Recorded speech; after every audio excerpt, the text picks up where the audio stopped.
What is a baffle on a mouthpiece? Baffling, isn't it? We'll review that coming up next.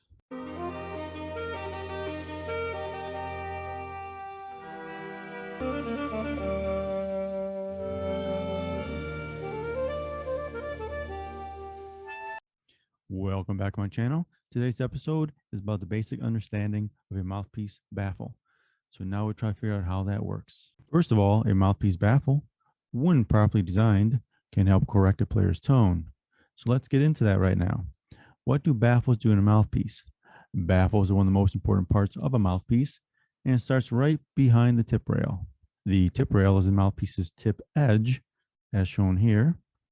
If we take a look at this one mouthpiece picture, we can see the table on the left-hand side. We have the window, which is the opening into the mouthpiece. The side rails are the parts to either side of the window, and the tip rail is at the very front, right up here. Now, for a baffle, for a clarinet, it usually starts right behind the tip rail and goes about 3/8 of an inch down. There are basically 3 or 4 types of baffles, depending upon how you define them.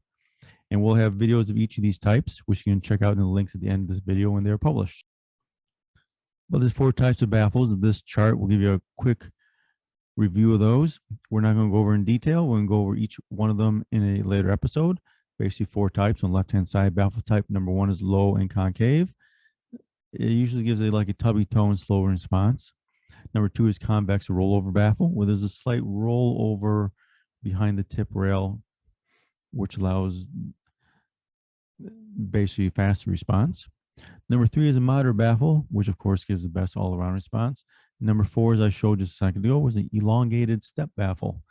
Usually you see these on saxophones. You don't really see them in clarinets.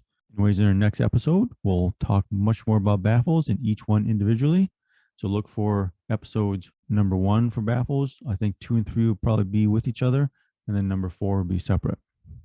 And we'll talk about the baffles, how the shape of each of them affect the tone response, with all else being equal. Anyways, I want to thank you for listening today. Any questions, comments, please post them down below.